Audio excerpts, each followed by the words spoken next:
Hey guys, it's Gen Z Stacker here, back with another video. Today I will be going over my Silver Stack finance sheet, how to create it, how to build it, and overall how to actually keep track of your silver and physical assets. If you haven't already, I would appreciate it if you hit the subscribe button and hit the bell notification so you'll be notified when I post videos exactly like this or going over other investments or ways to save. Also, I would really appreciate it if you hit the like button. It helps other people see this video with the whole YouTube algorithm hiding videos if they don't have enough likes or views. So I really appreciate if you do two of those two things. So actually getting into the finance sheet right here. So we're going to start off with 6 columns right here. And everything is going to be in the format if you are building your own. I'm making this video for both people if they want to build a custom one. Basically, you're going to make 6 columns for those who are building it.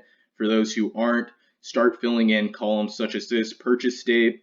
Put all your purchase dates in. Why that's important is when you put your purchase date in and date of receipt of when you placed that order or when you bought it, it'll allow you to go back and see the spot price for that day. There's many websites that allow you to do that, so it'll be very easy for you to determine whether that was a good buy at the time or a bad buy.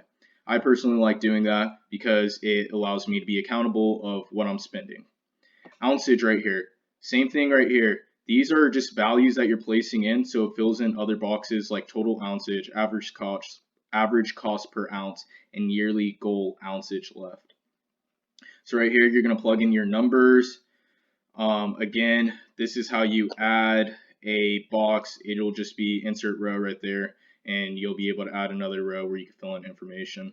All right, so total ounceage, how you do that is you see this whole column right here. You're going to do B6 to B16 or B6 to B whatever, how many columns you have, whether it's B4 or anything like that, or B6 to like B8 or anything like that.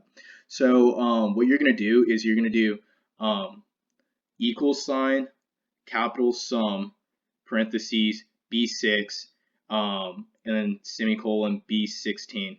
Basically, that's going to add up all the values right here, and it's going to get 176 or whatever number you're going to have. Next, average cost per ounce. So right here, this is a little more complicated. So you're going to go to F18, which is right here. So F18 is actually, where is it? F18 is total cost spent. So total cost spent is actually E6 through E16.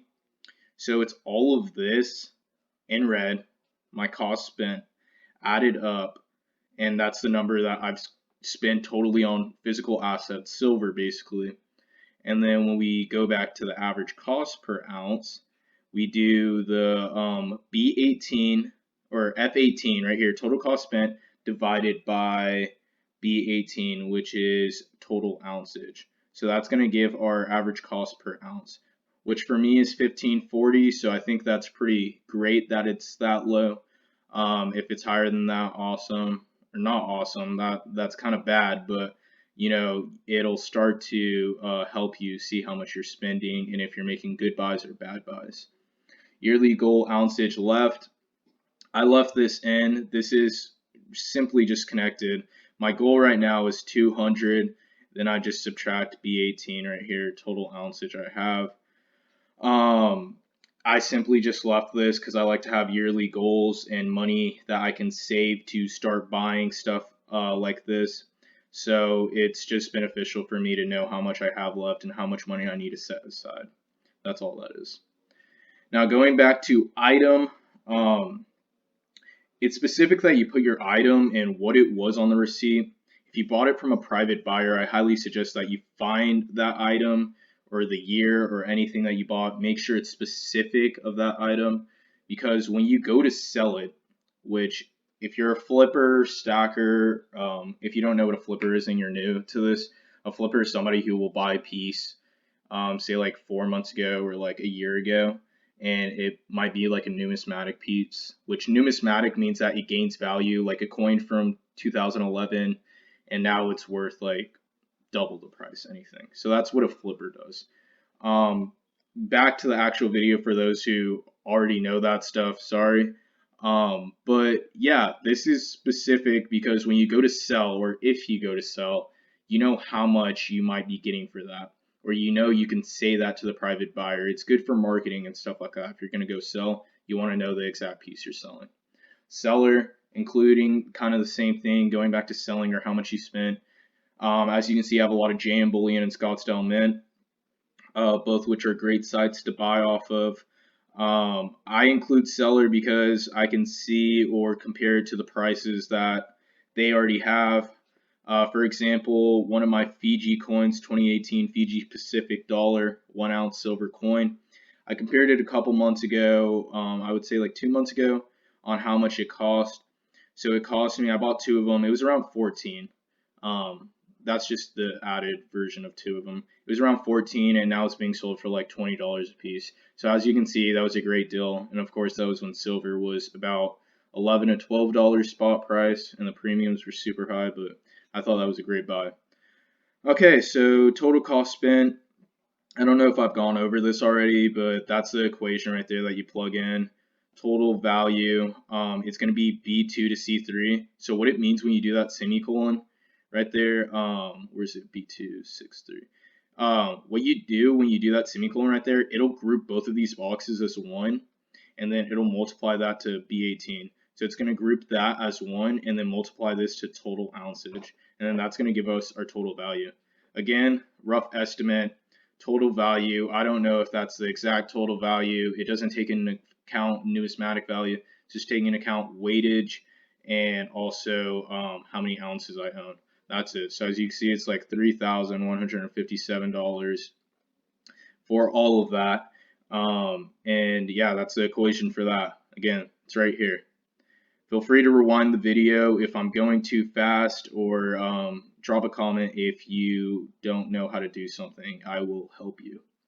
All right, total cost spent on shipping. This is simply just there so I can see how much I've spent. JM Bullion, for example, gives free shipping over orders with over $100. So I try to keep it over $100, as you can see.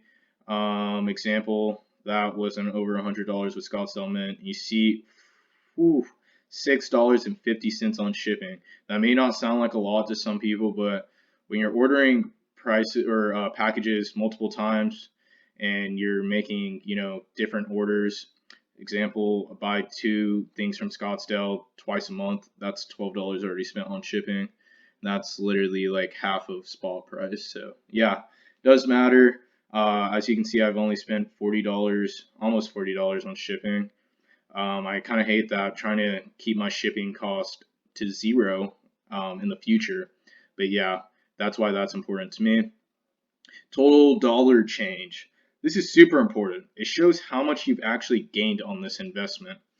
What I mean by that is I bought silver when it was at a spot price of 12, and the premiums were high, but we're just going to go with spot price of 12. And, that tremendously helped me. So with a spot price of 12, it got me to, I spent that much. I spent 2,500 something originally when I bought, and I bought more pieces. So it's at $2,714.88. Now my value of the physical assets I own is $3,157.53.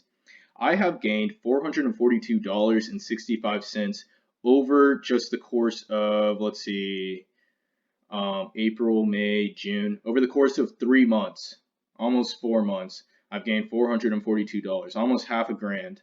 So that's why it's important to keep your dollar change. This is the equation right here, F19 minus F18. So it's just right here, total value minus total cost spent. That's going to give you your dollar change. Percentage change, this is just a little fancy number right here. I really focus more on the dollar change. Percentage change is just a quick number for me to read to see if I have gained any investment at all. So again, equal sign, sum, parentheses, F19 minus F18, which is literally right here. So F19, total value minus total cost spent, divided by F18, total cost spent, multiplied by 100%, and that's going to give you 16.3%, or whatever your percent's going to be, but to see your percentage change. Try not to make this tutorial too long. Try to make it super quick. I'm sorry if I rambled, guys. Again, subscribe if you haven't. Hit the bell notification to be notified when I post another video. Hit a like, as it allows me to beat the YouTube algorithm and have my video get shown to other people. If you thought this was really helpful, feel free to share this video. Again, format will be in the link in the bio. And thanks, guys, for watching, and goodbye, future investors.